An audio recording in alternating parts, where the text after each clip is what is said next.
कुछ लोगों को मंदिर में जाने का प्रवेश है, कुछ लोगों को नहीं है। क्यों भाई? आप बोलिए कोई ऊंच नीच क्यों होना चाहिए? सब लोग बराबर है, सब लोग इंसान का औलाद है कि जातीय जनगणना जो है होनी चाहिए। लेकिन प्रधानमंत्री जी ने मना कर दिया। भारत सरकार के जो सॉलिसिटर जनरल है उनको खड़ा कर दिया गया था, एक एफिडेविट डाल भी दिया गया था खिलाफ में। शादी करना है अपनी जात में, लेकिन अपनी जात की गिनती नहीं करानी है। क्यों भाई? शहादत दिवस के रूप में सब लोग मनाते हैं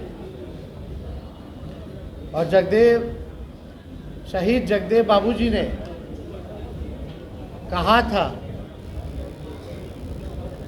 कि पहली पीढ़ी जो है वो गोली खाएगी, दूसरी पीढ़ी जो है जेल जाएगी और तीसरी पीढ़ी जो है वो राज करेगी। लगातार वंचित शोषित समाज जो रहा है उनके लिए उन्होंने लगातार संघर्ष किया, बलिदान दिया। सामाजिक न्याय को लाने में, सामाजिक न्याय के बारे में बात करने में उनका पूरा योगदान रहा है। और आज भी शोषित वंचित समाज जो है शहीद जगदेव बाबूजी से प्रेरणा लेता ही नहीं है, बल्कि उनको उनसे शक्ति भी प्राप्त होती है ताकि ऊंच नीच के खिलाफ हम लोग लड़ सकें, संघर्ष कर सकें। आज भी देखिए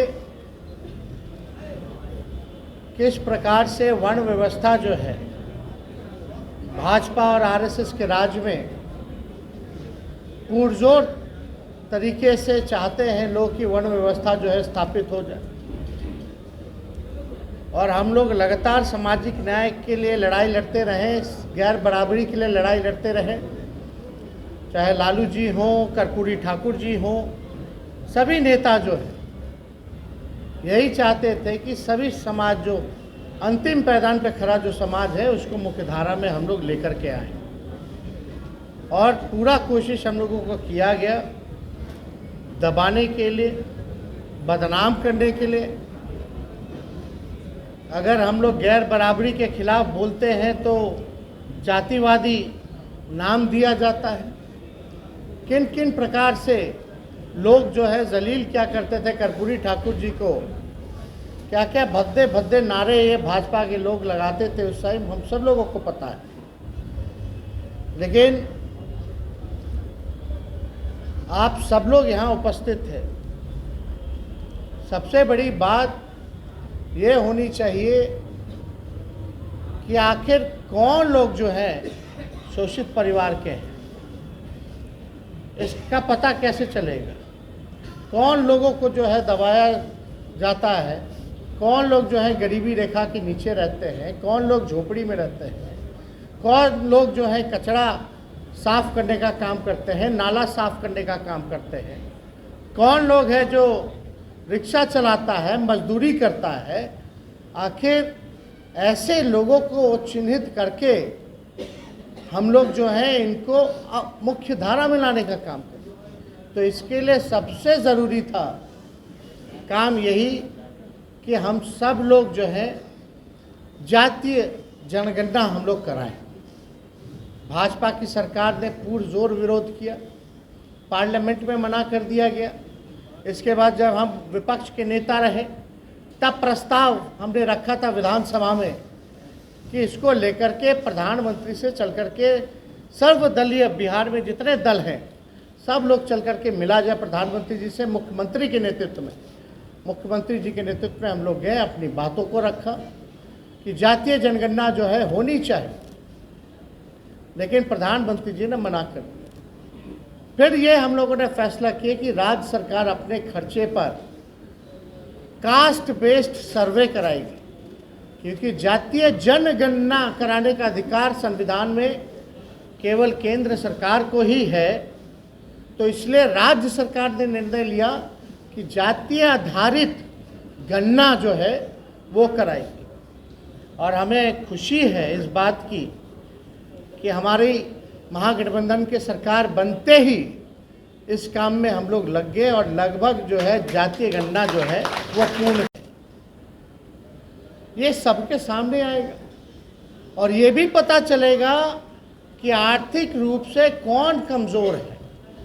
जब सही में डेटा फैक्ट्स आपके सामने आएगा तो आप उसी हिसाब से उन लोगों के लिए आरक्षण बढ़ाने की बात हो या कोई कल्याणकारी योजना की बात हो, उसी हिसाब से सरकार जो है बजट में अलग से इन सारी चीज़ों का प्रावधान करेगी।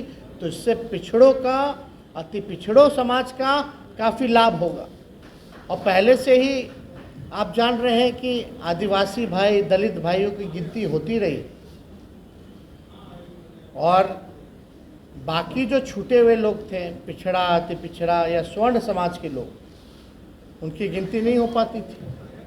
तो अब इसमें ये व्यवस्था की गई है, चाहे हिंदू हो, मुसलमान हो, चाहे कोई हो, चाहे स्वर्ण जाति के हों, चाहे पिछड़े जाति के हों, चाहे अति पिछड़े जाति के हों, दलित हो, आदिवासी हो, सभी लोगों का जाति आधारित गणना जो है राज्य सरकार ने कराने का काम किया है।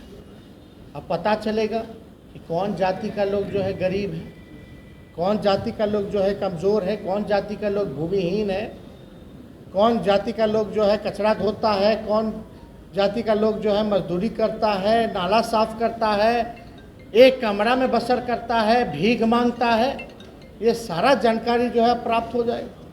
प्राप्त होने के बाद उन लोगों के लिए जो है हम लोग कल्याणकारी योजना ला करके उसी हिसाब से उनको मुख्य धारा में लाने का हम लोग पुरजोर हमारी सरकार जो है प्रयास कर रही है। लेकिन आप देखिएगा भाजपा आरएसएस के लोग क्या कर रहे। अब हम लोग सर्वे भी करा रहे तो भी उनको आपत्ति है।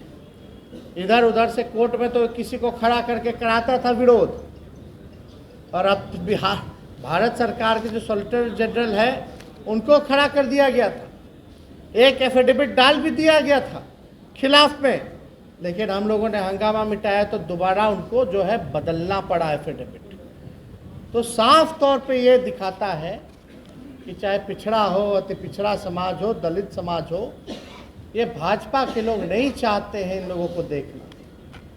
और हम लोग चाहते हैं कि सभी लोग जो है मुख्य धारा में आए, सब लोगों को मौका मिले, प्रतिनिधित्व का भी मौका मिले। तो इस काम में हम लोग लगे।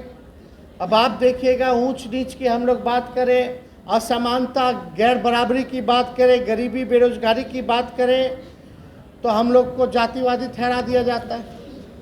आप बोलिए कोई ऊंच नीच क्यों होना चाहिए? सब लोग बराबर है, सब लोग इंसान का औलाद है, सब लोग इंसान है, सब लोगों को मान सम्मान एक तरीके से मिलना चाहिए, सब लोगों का मान सम्मान होना चाहिए।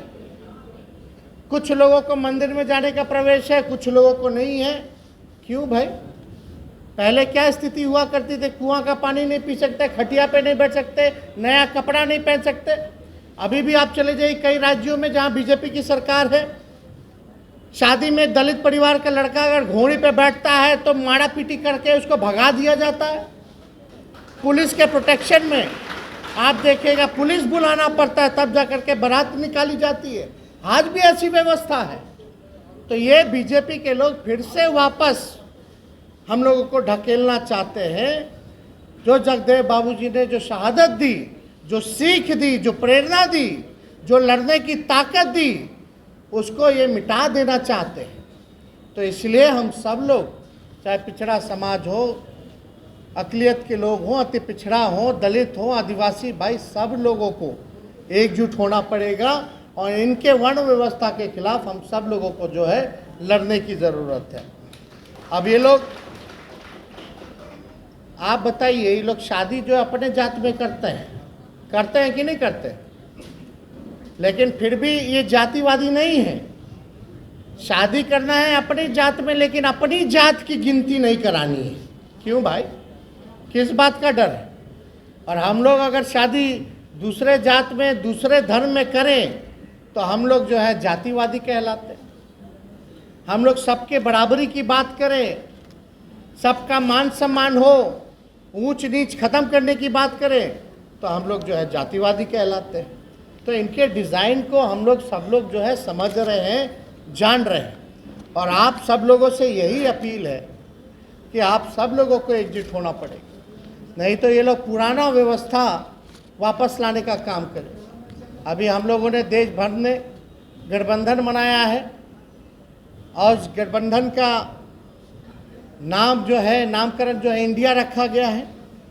और हमारा नारा है, जुड़ेगा भारत, जीतेगा इंडिया।